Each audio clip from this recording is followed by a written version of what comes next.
ఎంత అయింది? 120. స్కాన్ ఉందా?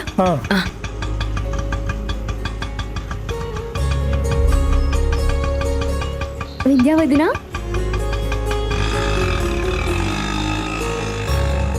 రా.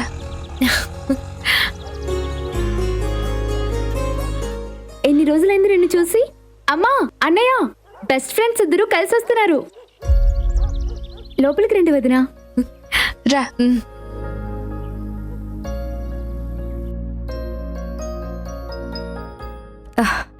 అమ్మా వింధ్య, బాగున్నారా ఆంటీ? బావున్నానమ్మా. నువ్వెలా ఉన్నావు? మా సంధ్య సంతోషంగా ఉన్నంతకాలం నాకే లోటు లేదు. చాలా రోజుల తర్వాత ఇద్దరు కలిసి గుడికెళ్ళినట్టున్నారు. ఏంటి విశేషం?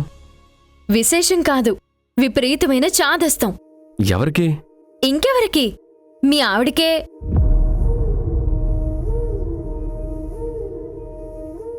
ఈ మధ్య నా బెస్ట్ ఫ్రెండ్ మనుషుల కన్నా మూఢనమ్మకాలనే ఎక్కువగా నమ్ముతుంది. తన నమ్మకాన్ని తప్పని దేవుడి ముందు ప్రూవ్ చేయడానికి తీసుకెళ్లాను. మరి ఇప్పుడు మారిందా మీ ఫ్రెండ్? తీసుకెళ్ళింది నేను కదా, మారకుండా ఎలా ఉంటుంది?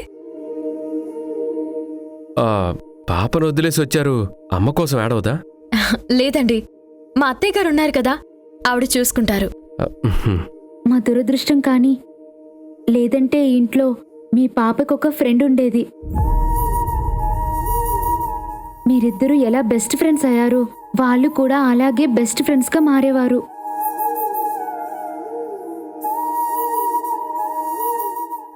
శ్రీజ, ఎవరి బిడ్డ అయితే ఏంటి? వింధ్య బిడ్డ కూడా సంధ్య బిడ్డే కదా. వింధ్య ఆయువు పోస్తే సంధ్య ఆకలి తీరుస్తుంది. ఆ బిడ్డకి ఇద్దరు తలులే. సరే, నేను బయలుదేరతాను, లేట్ అవుతుంది. దేనికి లేటు? నువ్వేమైనా జాబ్ చేస్తున్నావా వదినా? లేదు శ్రీజ, కానీ తొందరగా వచ్చేస్తానని మా అత్తయ్య గారికి చెప్పాను. 1 గంట లేట్ అయితే ఏం కాదులేమ్మా. అంతగా కావాలంటే గుళ్ళోనే లేట్ అయిందని చెప్పు. అందరూ అడుగుతున్నారు కదా, ఉండవే. అలాగే. అమ్మా, వింధ్య గారికి నువ్వు చేసే దోసకాయ పప్పు అంటే చాలా ఇష్టం కదా. నేను మార్కెట్కి వెళ్ళి కూరగాయలు తీసుకొస్తాను. అలాగే. సంధ్య, వచ్చినప్పటి నుంచి నీ ఫ్రెండ్ని నిలబెట్టే మాట్లాడుతున్నావు. కూర్చోమని చెప్పు. శ్రీజ, నువ్వు వంటింట్లోకి రా, మాట్లాడుకుంటూ ఉండండి.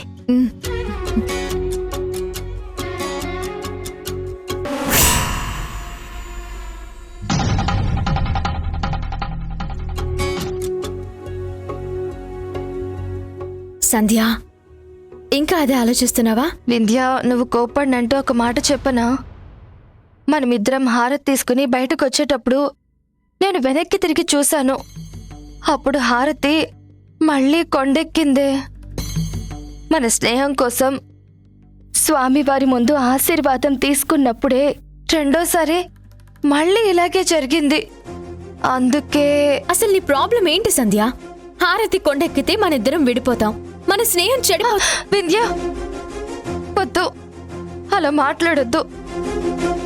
ఆ మాట కూడా వినడం నాకిష్టం లేదు. వినడం ఇష్టం లేనప్పుడు ఆలోచించడం ఎందుకు?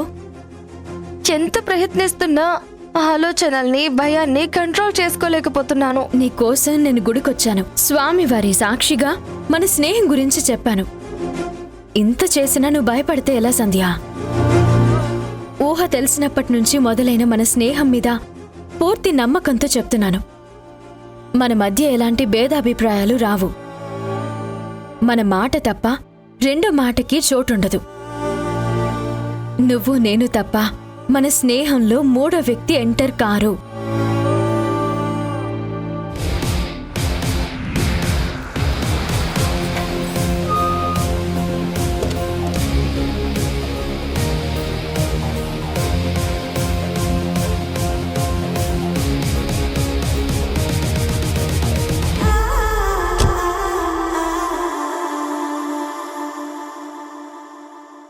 కోడలిగా అధికారంతో అడుగు పెట్టాల్సిన ఈ ఇంట్లో మేనకోడలిగా అత్త తరపున గెస్టులా రావాల్సొస్తుంది.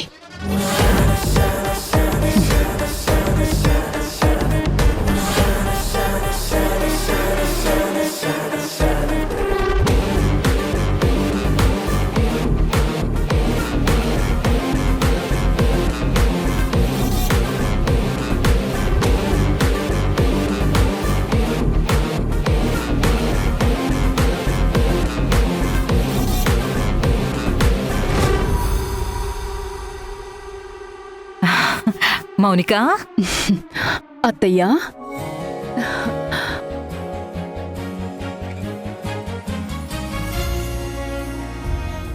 మౌనిక ఏంటి ఈ సర్ప్రైజ్? నువ్వు వస్తావనుకున్నాను కానీ ఇంత తొందరగా వస్తావని నేను అస్సలు అనుకోలేదు.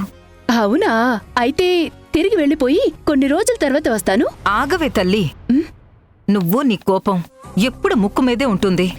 లేకపోతే ఏంటత్తయ్యా, రానని చెప్పి కూడా మా అత్తయ్యకి నా సహాయం అవసరం వచ్చిందని ఈగోని కూడా చంపుకొనొస్తే సంతోషం లేకుండా సెటైర్లేస్తావా? సెటైర్లేం వేశానే, నువ్వు వచ్చినందుకు సంతోషం సంబరం కలిపి చూపిస్తున్నా. నువ్వే ఈ అత్తని అర్థం చేసుకోవడం లేదు. నేను కాదు, నువ్వే బావ మీద నా ప్రేమను అర్థం చేసుకోలేదు. అందుకే కోడలు కావాల్సిందని మేనకోడలుగానే మిగిలిపోయాను. అబ్బా, ఇంకెంతకాలమే ఈ ఎత్తిపొడుపు మాటలు? నా కోపం తగ్గే వరకు, నేను కోరుకున్నది నాకు దక్కే వరకు. చూడు, ఈ ఇంటికి కాకపోయినా ఇంతకన్నా మంచి ఇంటికి నిన్ను కోడల్ని చేస్తానుగా.